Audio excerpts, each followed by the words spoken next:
जय हिंद साथियों स्वागत है हमारे YouTube चैनल पर। साथियों आज हम रेलवे भर्ती परीक्षा 2024 के लिए प्रीवियस ईयर क्वेश्चन पेपर लेकर आए हैं, जिसमें हम जीके जीएस के 40 महत्वपूर्ण प्रश्नों को डिस्कस करेंगे, जो सभी प्रश्न आपकी आगामी परीक्षा आरआरबी, एनटीपीसी, आरपीएफ कांस्टेबल और टेक्नीशियन के लिए अति महत्वपूर्ण होंगे।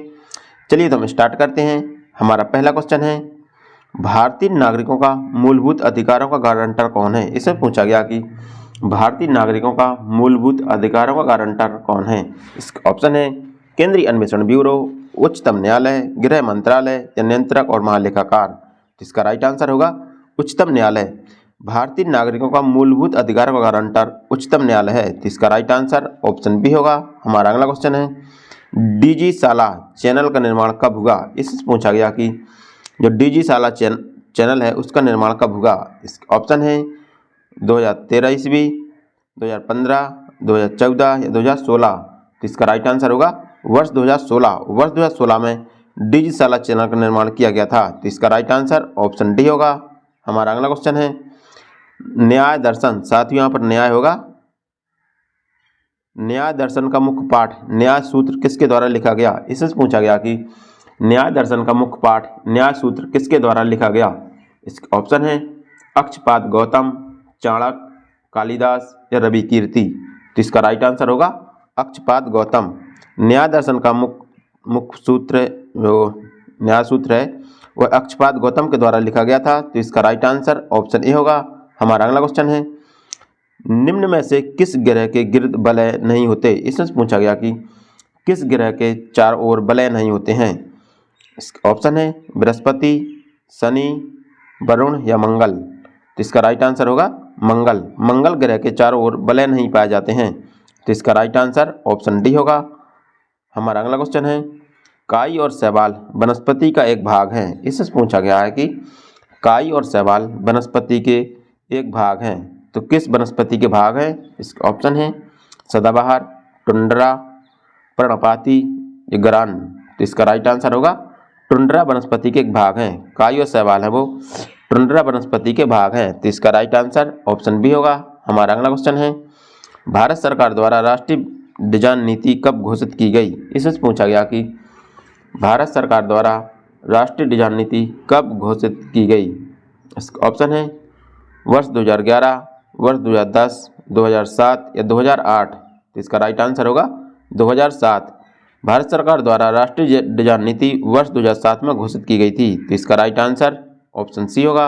हमारा अगला क्वेश्चन है, बोम जीसस बेसिलिका चर्च। फिर से पढ़ते हैं, बोम जीसस बेसिलिका चर्च जो एक यूनेस्को विश्व धरोहर है, कहाँ है। इसमें पूछा गया कि बोम जीसस बेसिलिका चर्च है वो कहाँ पर स्थित है। इसका ऑप्शन है आंध्र प्रदेश, पश्चिम बंगाल, महाराष्ट्र या गोवा। तो इसका राइट आंसर होगा गोवा।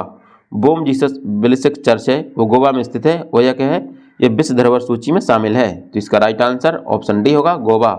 हमारा अगला क्वेश्चन है, करो या मरो का नारा किसने दिया था। इसमें पूछा गया कि करो या मरो का नारा किसके द्वारा दिया गया था। इसका ऑप्शन है सुभाष चंद्र बोस, विनायक दामोदर सावरकर, बटुकेश्वर दत्त या मोहनदास करमचंद गांधी। तो इसका राइट आंसर होगा मोहनदास करमचंद गांधी या महात्मा गांधी। करो या मरो का नारा महात्मा गांधी के द्वारा दिया गया था। तो इसका राइट आंसर ऑप्शन डी होगा। हमारा अगला क्वेश्चन है, चिल्का झील किस राज्य में स्थित है। इससे पूछा गया कि चिल्का झील किस राज्य में स्थित है। इसका ऑप्शन है उड़ीसा, मध्य प्रदेश, आंध्र प्रदेश या पश्चिम बंगाल। तो इसका राइट आंसर होगा उड़ीसा। चिल्का झील उड़ीसा राज्य में स्थित है। साथियों चिल्का झील एक किस प्रकार की झील है, यह एक लैंगून झील है। यह एक लैंगून झील है। यह एक खारे पानी की झील है। तो इसका राइट आंसर होगा उड़ीसा। उड़ीसा में ही चिल्का झील स्थित है। हमारा अगला क्वेश्चन है, निम्न में से किसे गोल्डन फाइबर भी कहा जाता है। इसमें पूछा गया कि किसे गोल्डन फाइबर भी कहा जाता है। इसका ऑप्शन है मक्का, गेहूं, पटसन या चावल। इसका राइट आंसर होगा पटसन। पटसन को गोल्डन फाइबर भी कहा जाता है। इसका राइट आंसर ऑप्शन सी होगा। हमारा अगला क्वेश्चन है, निम्न में से किसे पौधे में पीला वर्णक कहा जाता है। इसमें किसे होगा, निम्न में से किसे पौधे में पीला वर्णक कहा जाता है। इसका ऑप्शन है कैरोटीन, अवर्णी लवक, जैंथोफिल, क्रिएटिनिन। तो इसका राइट आंसर होगा जैंथोफिल। जयंती फूल को पौधे में पीला वर्ण कहा जाता है? तो इसका राइट आंसर ऑप्शन सी होगा। हमारा अगला क्वेश्चन है, निम्न में से क्या कोशिका के केंद्रक में मौजूद नहीं होता? इसमें पूछा गया कि कोशिका के केंद्रक में क्या मौजूद नहीं होता है?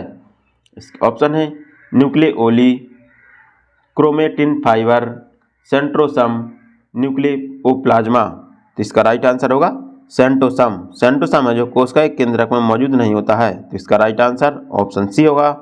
हमारा अगला क्वेश्चन है, दिल्ली विधानसभा के सदस्य होते हैं, इसमें पूछा गया कि दिल्ली विधानसभा के सदस्य कैसे होते हैं या कहाँ से निर्वाचित किए जाते हैं?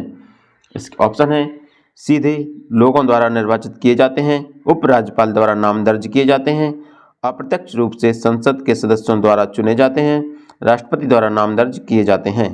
तो इसका राइट आंसर होगा सीधे लोगों के द्वारा चुने जाते हैं। साथियों, जो दिल्ली विधानसभा के सदस्य होते हैं वो सीधे लोगों के द्वारा निर्वाचित किए जाते हैं। तो इसका राइट आंसर ऑप्शन ए होगा। हमारा अगला क्वेश्चन है, गांधी इरविन समझौता पर हस्ताक्षर कब हुए? इसमें पूछा गया कि गांधी इरविन समझौता कब हुआ?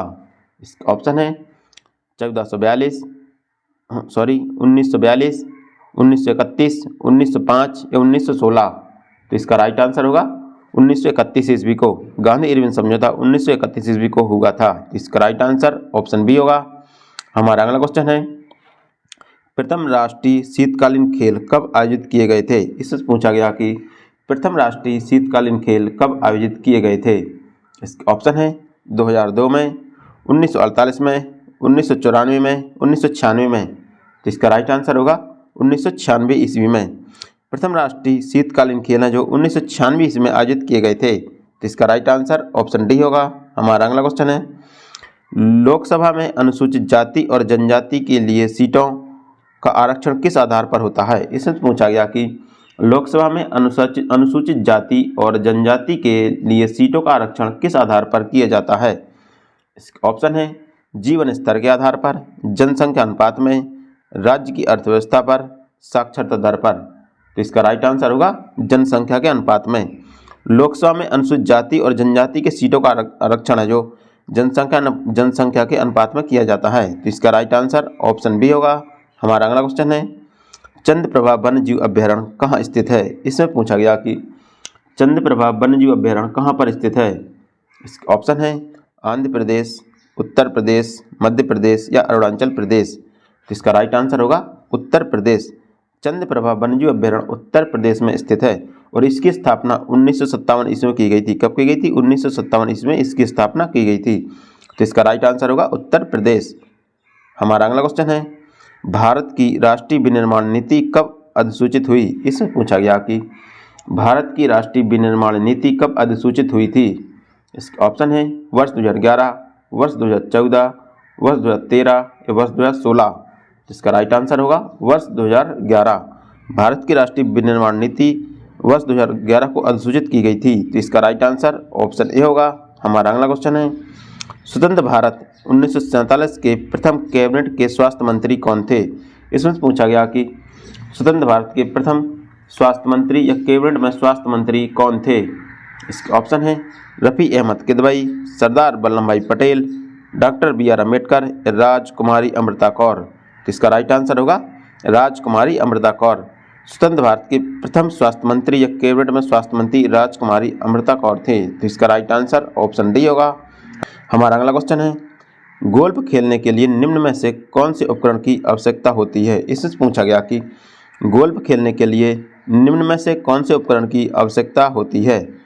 इसका ऑप्शन है ब्रूम, शटलकॉक, रैकेट या क्लब। तो इसका राइट आंसर होगा क्लब। गोल्फ खेलने के लिए क्लब की आवश्यकता होती है। तो इसका राइट आंसर ऑप्शन डी होगा। हमारा अगला क्वेश्चन है, भारत के संविधान में के लिए प्रावधान है? इससे पूछा गया कि भारत के संविधान में किसके लिए प्रावधान है? इसके ऑप्शन है गैर जिम्मेदार सरकार, राष्ट्रपति शासन प्रणाली, संसदीय शासन प्रणाली या निरंकुश सरकार। तो इसका राइट आंसर होगा संसदीय शासन प्रणाली का प्रावधान है। भारत के संविधान में संसदीय शासन प्रणाली का प्रावधान है। तो इसका राइट आंसर ऑप्शन सी होगा। हमारा अगला क्वेश्चन है, निम्न में से कौन सा रसायन एक सामान्य नामक, फिर से पढ़ते हैं, निम्न में से कौन सा रसायन एक सामान्य नाम बेकिंग सोडा के नाम से भी जाना जाता है?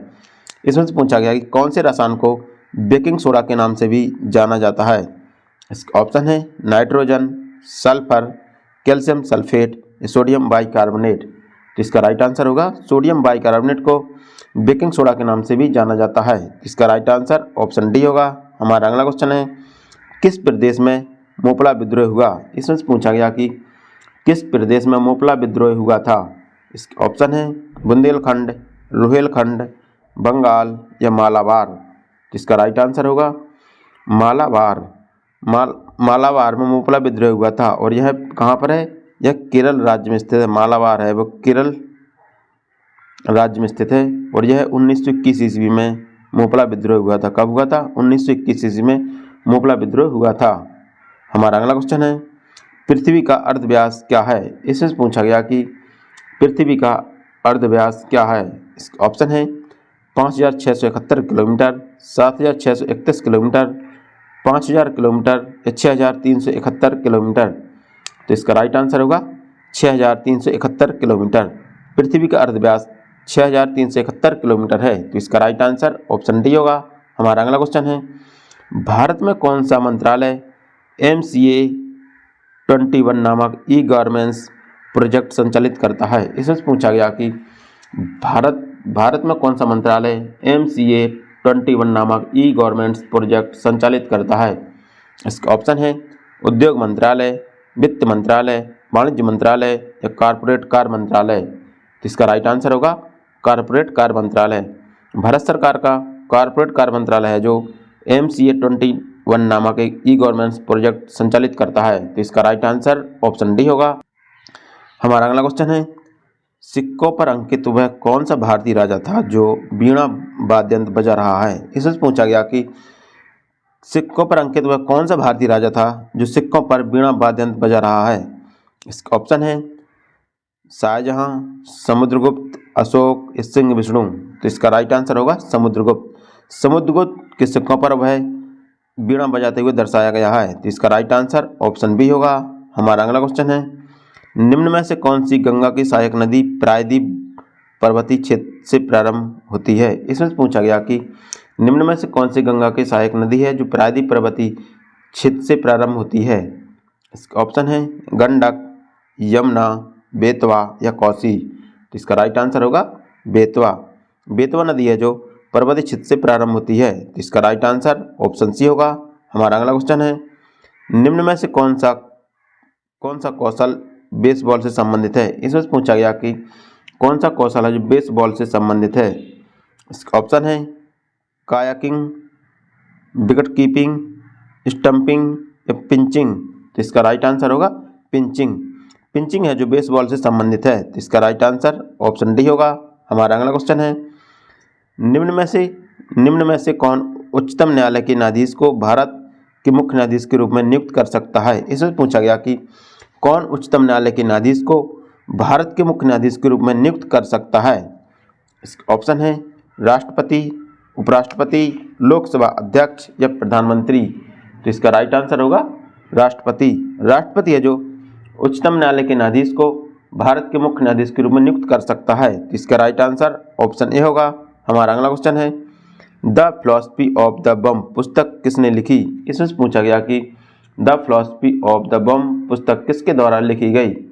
इसके ऑप्शन है Vinayak Damodar Savarkar, William Jones, James Mill या भगवती चरण बोहरा। तो इसका राइट आंसर होगा भगवती चरण बोहरा। भगवती चरण बोहरा के द्वारा द फिलॉसफी ऑफ बम पुस्तक लिखी गई थी। तो इसका राइट आंसर ऑप्शन डी होगा। हमारा अगला क्वेश्चन है लेटराइट मृदा होती है। इसमें पूछा गया कि जो लेटराइट मृदा होती है वो किस प्रकार की मृदा होती है। इसका ऑप्शन है क्षारीय, तटस्थ, अम्लीय या इनमें से कोई नहीं। तो इसका राइट आंसर होगा अम्लीय। लेटराइट मृदा होती है वो एक अम्लीय मृदा होती है। तो इसका राइट आंसर ऑप्शन सी होगा। हमारा अगला क्वेश्चन है बेलगाम अधिवेशन की अध्यक्षता किसने की। इसमें पूछा गया कि बेलगाम अधिवेशन है उसकी अध्यक्षता किसके द्वारा की गई थी। इसका ऑप्शन है चित्तरंजन दास, जवाहरलाल नेहरू, सुभाष चंद्र बोस या महात्मा गांधी। तो इसका राइट आंसर होगा महात्मा गांधी। बेलगाम अधिवेशन 1924 ईस्वी में हुआ था जिसकी अध्यक्षता महात्मा गांधी के द्वारा की गई थी। तो इसका राइट आंसर ऑप्शन डी होगा। हमारा अगला क्वेश्चन है वर्ष 2007 में भारतीय राष्ट्रीय कांग्रेस के सूरत अधिवेशन के अध्यक्ष कौन थे? इसमें से पूछा गया कि 1907 में सूरत अधिवेशन की अध्यक्षता किसके द्वारा की गई थी? इसके ऑप्शन है चित्तरंजन दास, जवाहरलाल नेहरू, सुभाष चंद्र बोस या रास बिहारी बोस। तो इसका राइट आंसर होगा रास बिहारी बोस।